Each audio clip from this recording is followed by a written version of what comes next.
a show that tackles the big issues affecting the BVI and the rest of the Caribbean. Searches for answers to today's big questions and gives viewers a unique perspective on developing stories. Follow the big story with me, Kathy Richards, only on JTV.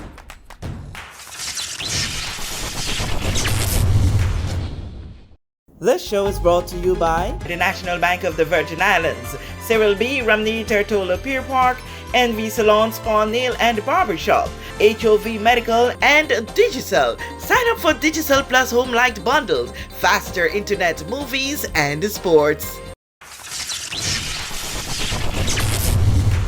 This is the big story. I'm Kathy Richards. I want to thank you so much for joining us for this edition. In studio with me is someone who is not a stranger to the set of the big story, Bishop John Ivan Cline. And I always start off by asking, how are you in this moment? I am doing well. I am in a good place mentally, emotionally, spiritually. So I'm good. Happy to hear that. Not so many people can honestly say that they are in a good place in all those areas. Yeah, it's rare because I probably couldn't say that about a month ago. Yeah? Yeah, yeah. To be honest. What is your strategy of making sure that you get to that place? You know, I was preaching yesterday and a quote I read, it says, if you want to fly, you have to drop off the things that's weighing you down. And there were some things weighing me down. I had to drop them. Some of those issues had to do with country? Country, church, personal, all of that. Okay.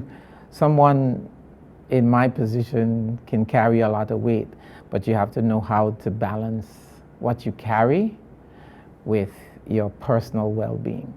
And that I had to come to grips with.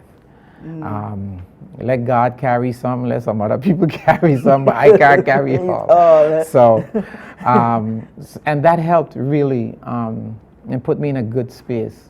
Even with all that's going on outside of me, I have to maintain my internal peace and joy.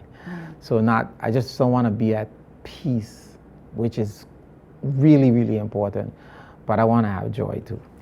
Persons, sometimes you hear the talk, you're only at peace when you're 6 foot under. Yeah, so, no, I don't want to find my peace there. That's why they say rest in peace. Yeah, I want to rest in peace in my bed. I didn't intend for this conversation to start in this way, but it's a good as it goes, as it leads, I will follow. So when we talk about you being a man of the cloth, you being John Cline, you being an emotional being, you being a human being, and hearing that, there's so many times that so many issues are all there on your shoulder, would you say you find yourself a bit lost in these issues sometimes that would see emotional outbursts? I won't say lost. But you can become buried in them. Everything is piling up on you mentally, and it weighs on you. It really weighs you down. So I'm always clear about what I speak about most of the times anyways, unless spur of the moment. But it can be a weight to carry. So not lost, try to always keep aware of current events and try to keep myself informed so I can speak intelligently to anything that I am speaking of. So that way I'm clear. But if you take it on, then that's a different story altogether. Apart from going on your knees in the morning or whenever, how do you cope? It's oftentimes says that, every one of us need a therapist at some point. So do you seek counseling even though you're a pastor who counsels? I don't have a professional counselor like that or therapist. I do have maybe 2 persons I can talk to and be real with them and just Just let it out. And when I do that, I find it helps. I just need to talk through some stuff. Because if you don't and you internalize this stuff, it's only so much your headspace can carry. It's only so much your heart can vibrate abnormally. And it really gets to you. So you call some people, you cry when you need to cry. You do? I do. I just cried about 2 weeks ago. Oh. And I said it was my last cry. Brad McKnight, one last cry before I leave it all behind. Okay. Gotta get you out of my mind. Oh. Because I'm down to my last cry. But I'm very human, even though it's the bishop, it's the whatever. If you cut me, I'll bleed. That's just how it is. Subject to mistakes, mistalk. Human errors. Just like everyone else. It's just that knowing that my words carry, I try to be very prudent with them, wise with them, and not speak out of turn or spread misinformation. Okay. So, okay. Find my balance. All right. Maybe this might have been the Holy Spirit guiding me to lead this conversation, because this is no way we're intended to go. Maybe somebody needs to hear it. Yeah, maybe somebody needs it. Maybe I need to hear it myself as well. Amen. Yes. But I particularly reached out to you to come here on the big story in this time. We had the instances where we would call you up to appear, and I didn't intend to immediately now, but later down, give it a little rest and later down. But having seen you on what is in some spaces considered a rant and a rage incident, that is what took place out there at the Pier Park area. Help us to understand your motive, your train of thought, your reason for even ending up out there that morning or afternoon. Yes, certainly. My motive is always country, the well-being of the Virgin Islands. That is my motive. And when I see things that's going contrary to that, not everything I speak about, but when some things are glaring and blatant, and no one is saying anything, I believe as a responsible citizen, as a businessman, as one whose voice carry in the nation, that I needed to say something.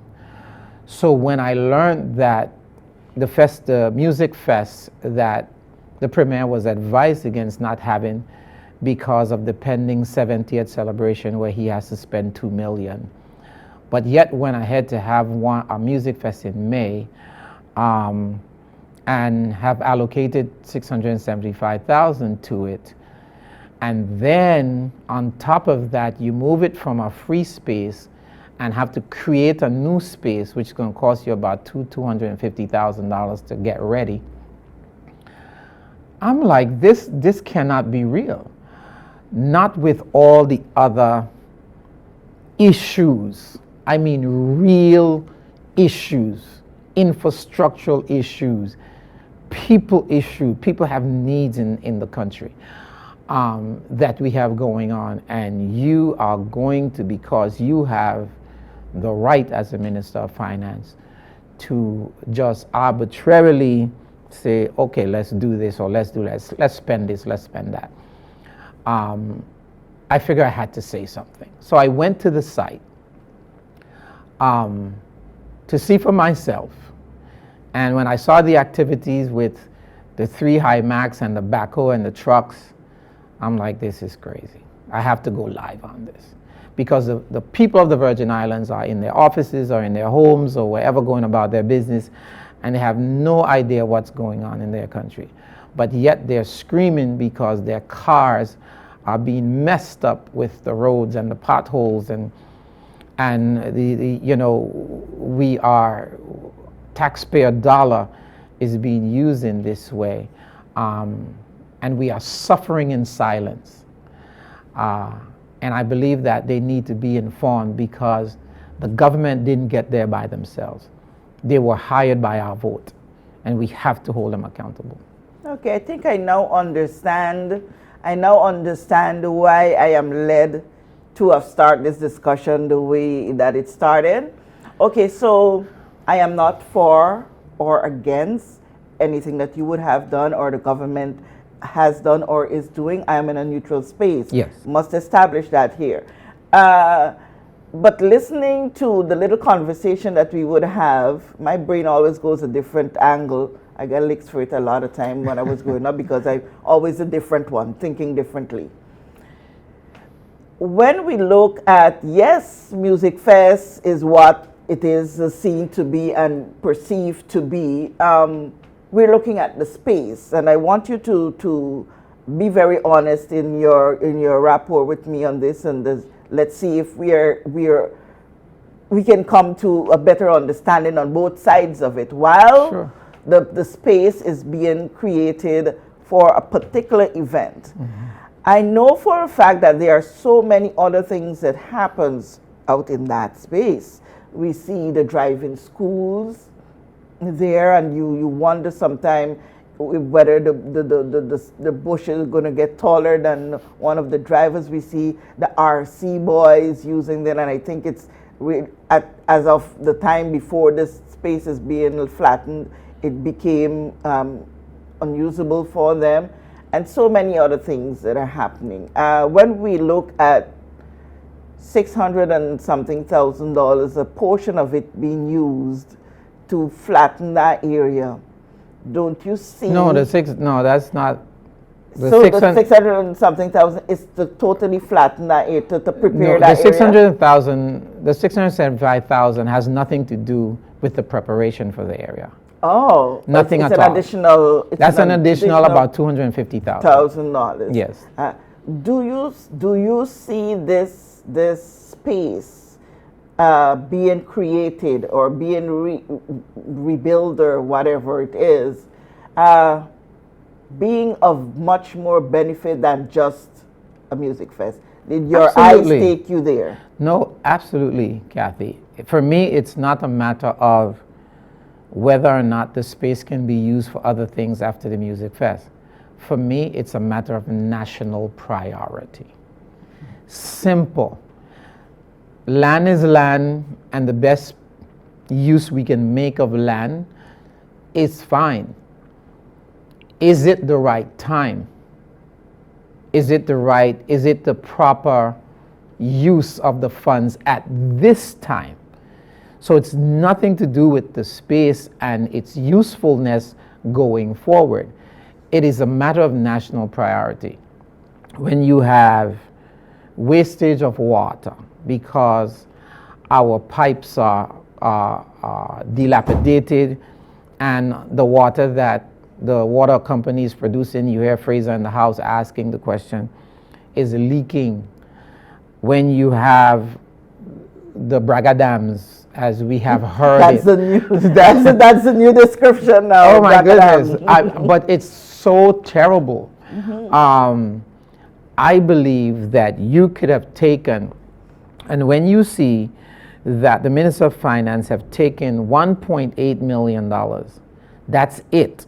With all of the problems we have with road infrastructure, took $1.8 million and give to the Minister of Communication and Work and say, here, do what you can with that. But can take almost another $1 million for a music fest.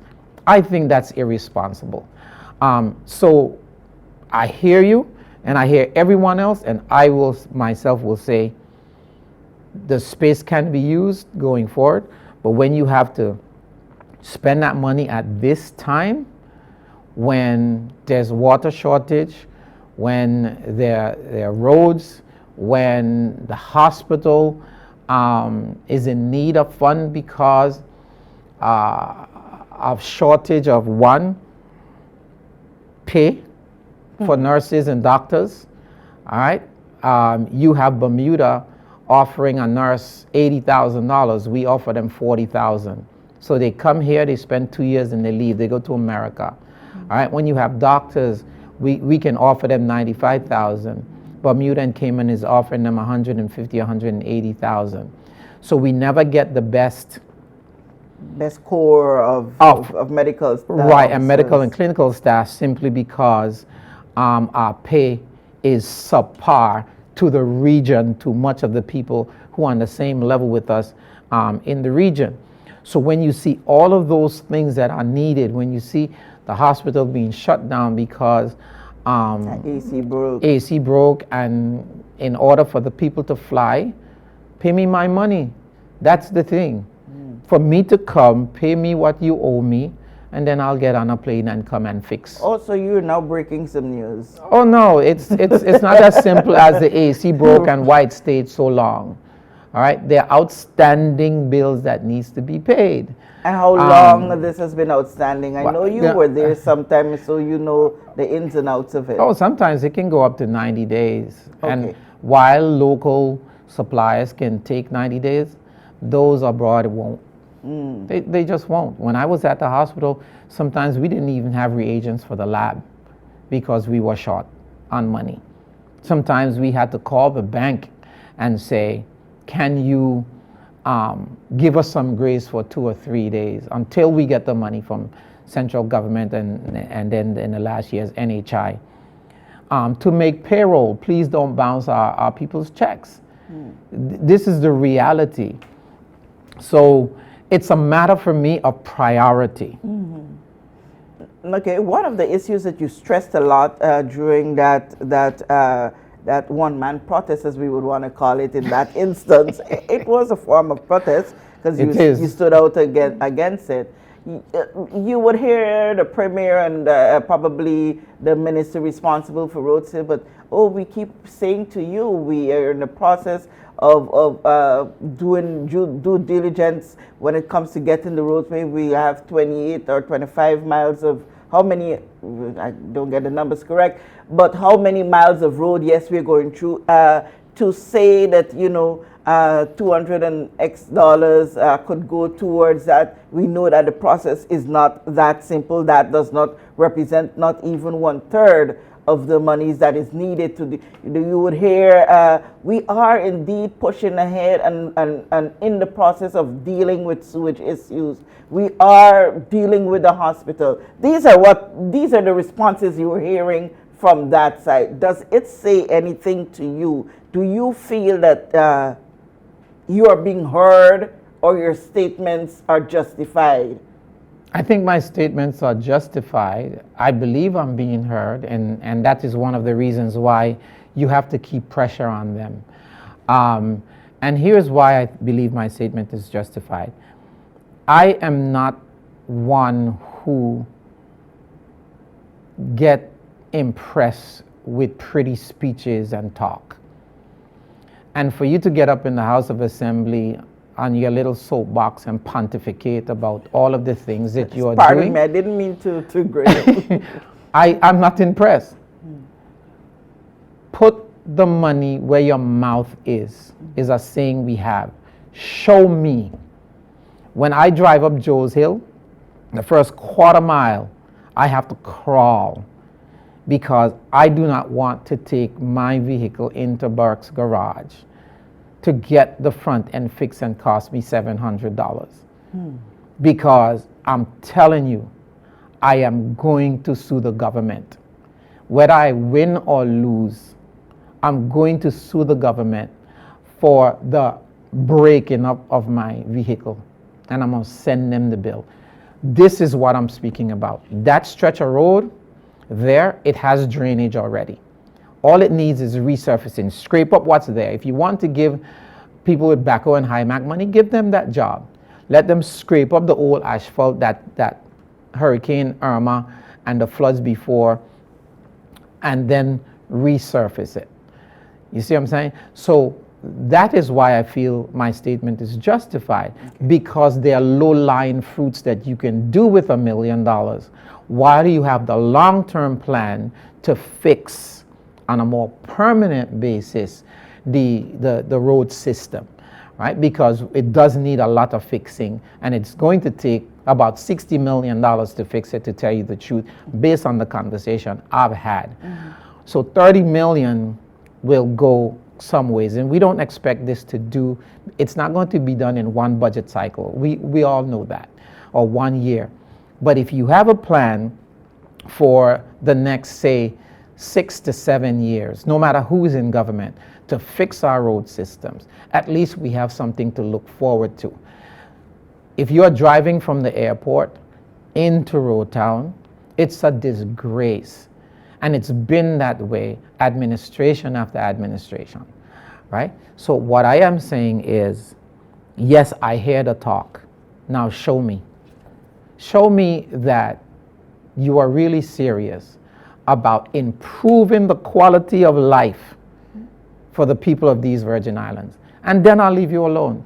Other than that. So to tell you that, hey, we are in the process of doing RFP or whatever process for 28 or how many miles of roads across Tortola in specific is not enough for you? No. It's a start, and I hope that it comes to fruition.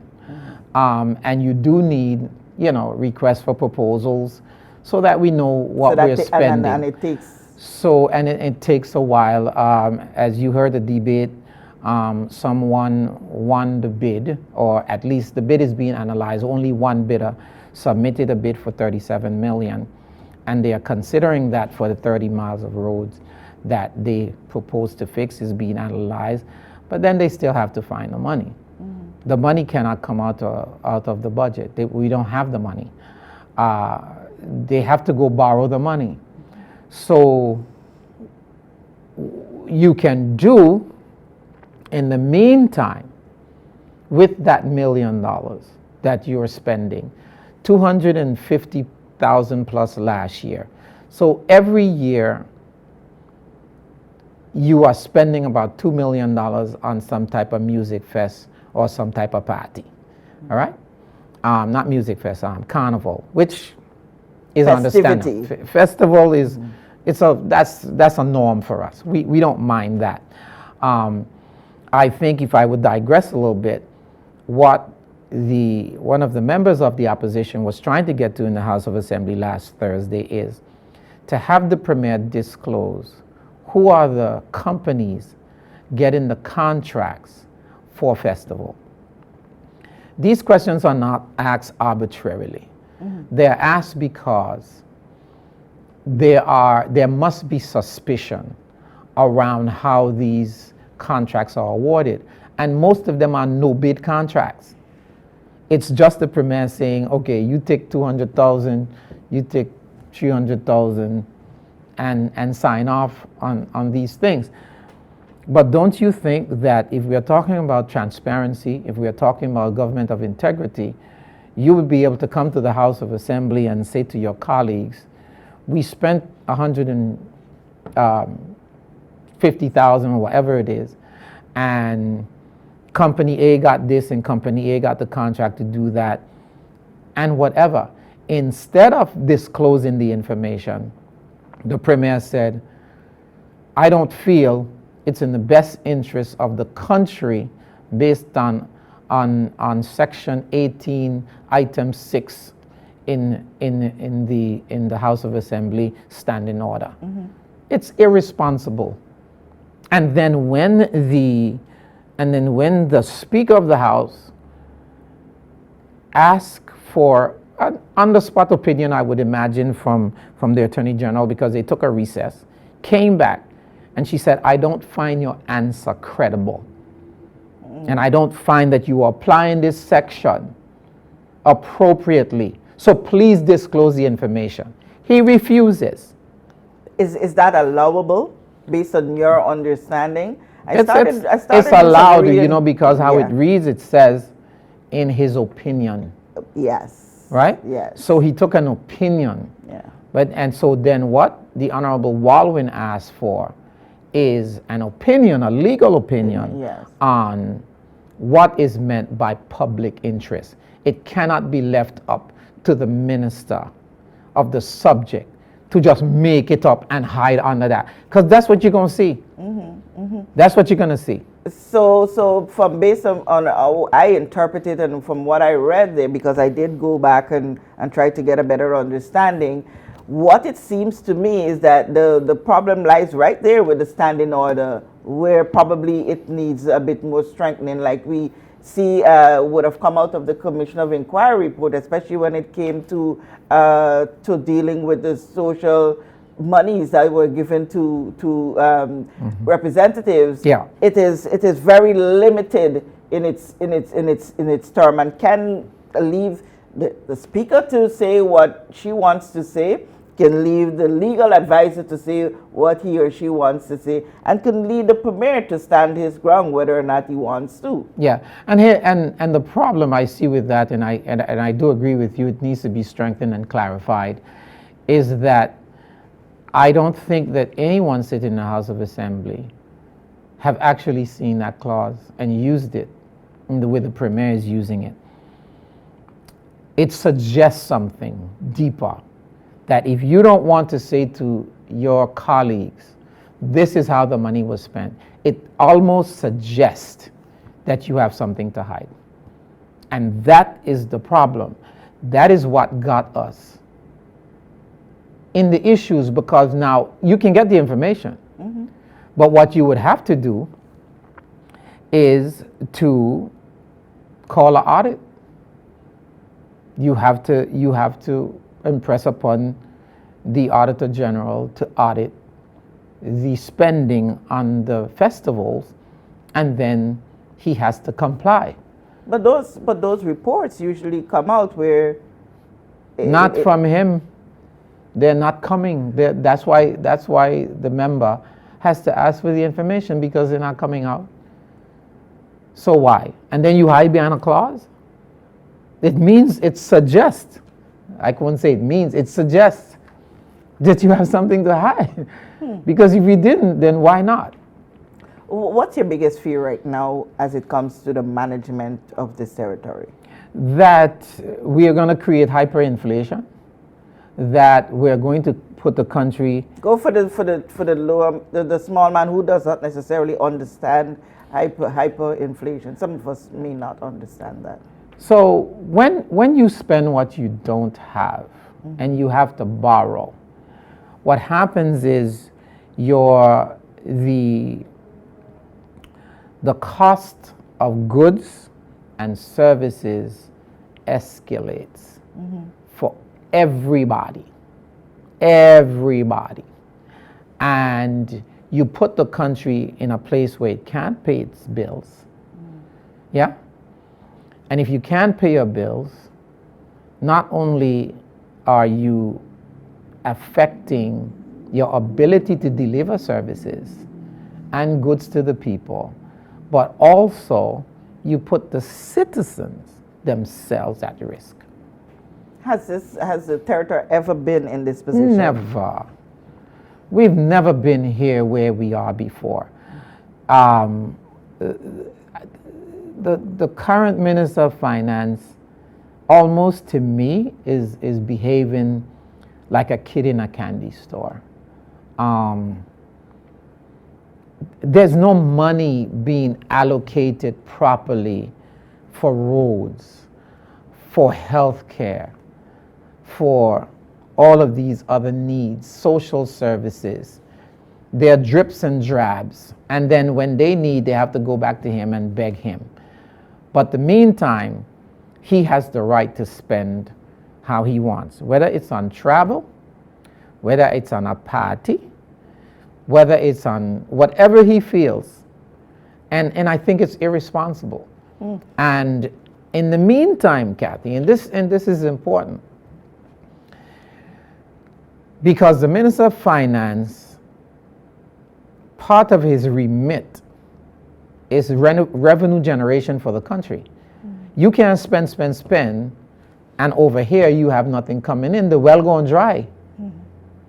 That's what's going to happen. The well will dry. And that is the path we are on. It's been debated about this international flat tax or something like that they refer to. That is a bigger conversation as to how it will impact our lives. It's a really serious thing. It might not be immediate, but it's going to come to our shores.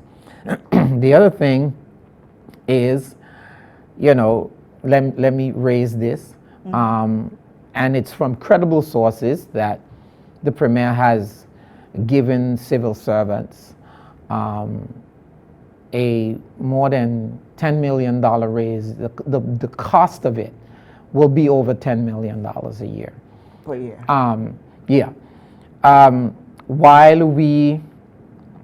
would be the first one to clap for the beneficiaries. The beneficiaries, the servants, the teachers, those who, the nurses and doctors ain't getting none of that because they're statutory body.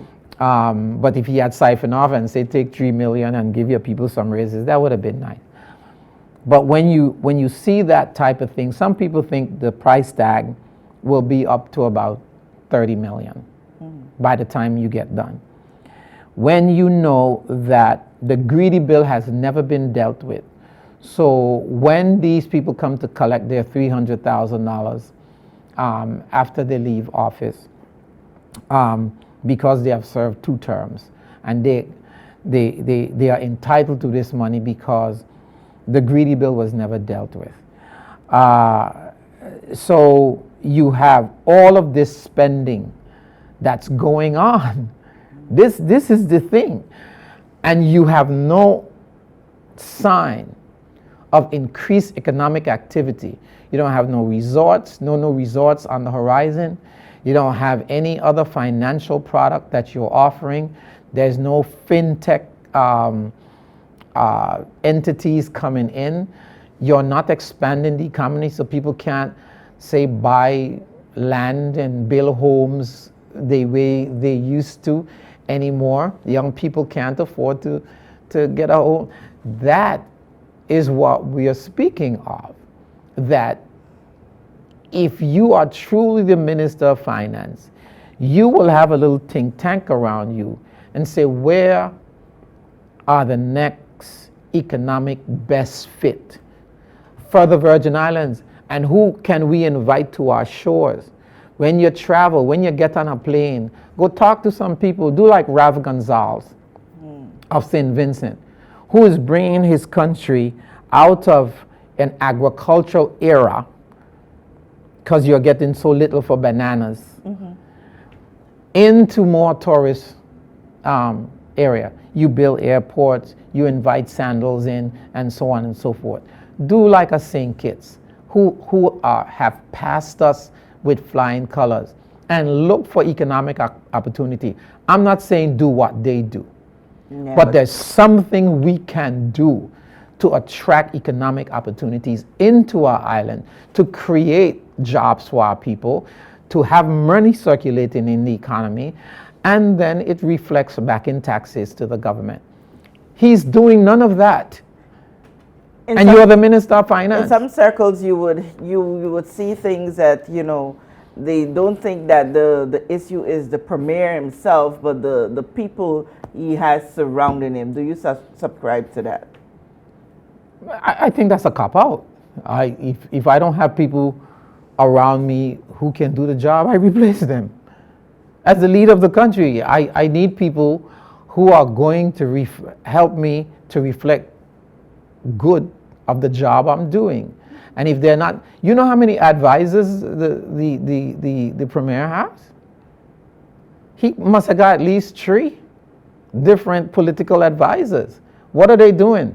And when in the House of Assembly, this is not hearsay, they're asked, where are the reports for the festivals, for these, that these people are producing? Nothing. So you don't want to give any reports that your advisors are advising you on. There's nothing there, or there's nothing you're willing to share.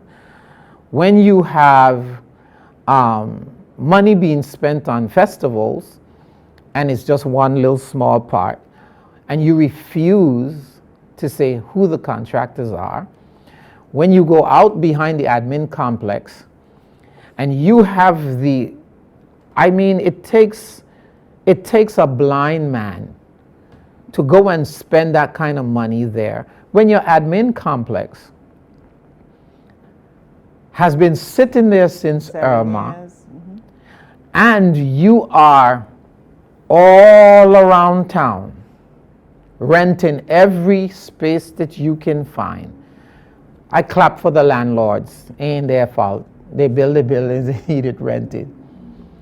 But you spending millions and millions of dollars renting space when you could finish a complex, whatever the reason is. If it were me, don't tell me it can't be done. Get it done. Get it done. Tell me what needs to be done. Some people say grow. And tell me what needs to be done. Tell me how you're going to get it done, and tell me when it would be done. That's it. But get it done. Okay. As we come down, we always run out of time. Yeah. One of the things you did say passionately, a call that you did sound very passionate about, is calling on the people to protest. Yes. Do you still hold that opinion that a protest is needed? Yeah. You never want to stop people from having their little fun. That's not the idea.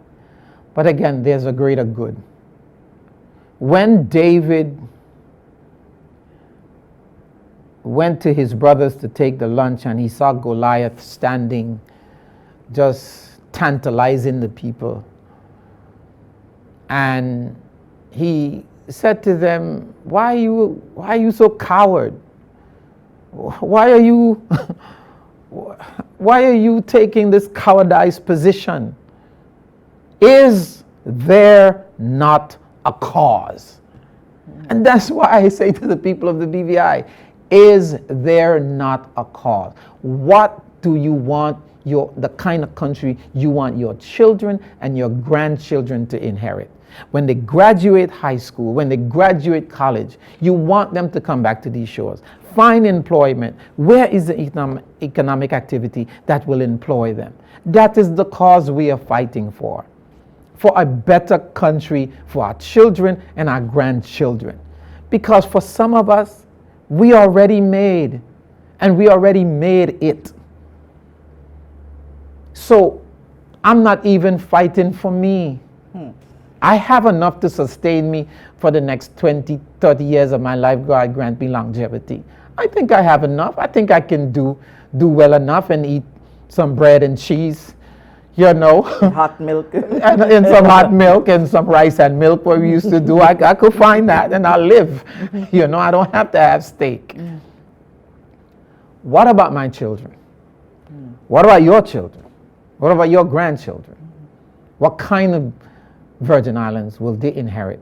What kind of legacy will you leave for them? And we cannot allow this premier to put us in a position what it will take the next 2 generations to fix.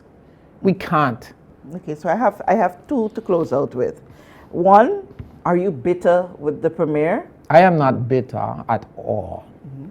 Do you have a personal vendetta against the premier? Absolutely not. I always speak about the premier that the first time I knew that he really had a gift for gab and articulation was when I was at Rotom Baptist Church, a young preacher, and he used to come to the church. And he gave a sermon. I think he was very young. I don't remember his age. And never forget the sermon. He preached the sermon entitled, "For You I Will." And he used the song, I will cross the ocean for you. I will go bring you the moon. And he says, now put God in that position. And God says, whatever you need, for you I will. It was very impactful. That's how I remember it. And this is 20 years ago. No personal issues with him. But as the leader of the country, I have a problem with the way you are governing. But personally, no, man, we good. If he good with me, I'm good with him. Personally. Okay. But as the leader of the country, who we hire to manage $460 million, and we pay you a good salary, and you are not delivering, I'm going to treat you like an employee and hold you accountable. Okay. Why bishop, and the word bishop there for reason, why Bishop John Ivan Cline not focus primarily on being a bishop in the sense of preaching Matthew to Genesis to Revelation. Why bishop? Because this is not a traditional move where we see pastors or ministers of the gospel being out there taking these stands, putting himself in positions where he is almost disrespected, threatened, and all of that. Why a bishop, a man of the cloth, standing in this place? It is not, it's only not traditional, probably in the Caribbean and in the BVI, but it's not biblical at all. It's absolutely not. The prophets always spoke to kings. Always. The prophet Elijah went to Ahab and said, if you don't change your ways, I'm telling you, it ain't gonna rain for 3 years. The prophet goes, Naaman, what's his name again? Nathan, I think it was Nathan the prophet, went to David and say, dude, you did wrong because you got a lot of sheep and this one man had one little lamb and you went after the man lamb. He was talking about the situation, but prophets always speak to kings. So I am well within the remit of the Bible and the examples of the Bible. But not only that, when I see the people in front of me on Sunday mornings, and when I look around, and when I get the phone calls that they can't pay their rent, when I get the phone calls that they need help with paying their child tuition or medical bills and whatever food. else, I can't tell them Jesus paid it all when we have a leader who is paying everybody else. I have to stand up for people. But my hat that I wear in this country is not limited to the bishopric. Before I was a bishop, I was a pastor. Before I was a pastor, I was a businessman. And before I was any of that, I was a citizen of this country. And you continue to hold all those positions. And I continue to have all those positions, and I hold the Listen, I believe this country can be a marvelous, marvelous little country. Our sidewalks, our greeneries, our oceans, our infrastructure, we can be all of that. We just need leadership. Right now, we are at a leadership deficit, and I will continue to speak about it. Okay, Bishop, I want to thank you so much for the time you spent here, sharing again candidly. We trust that, we get to the place where you and so many people in this territory see the Virgin Islands being a very beautiful place and one that the envy of the Caribbean. And I think we'll get there. We'll get there, but not without the fights that are necessary. I want to thank you for taking some of your time to be here with us on The Big Story. I'm Kathy Richards. Thank you so much for joining us. We know that where you choose to bank matters, and it is your vote on what your funds do in strengthening our community. As your official Bank of Paradise, we invest and support the lifeblood of our economy by helping in the realization of personal goals for homeownership, education, and entrepreneurial visions, which support small businesses. We make it our place to connect with persons and worthy causes, and we have been doing so for more than 30 years. Where your money goes and what your dollars empower are your choice. And we thank you for choosing us, a bank that gives where it matters the most, for you, for our community, and a happier tomorrow. The National Bank of the Virgin Islands.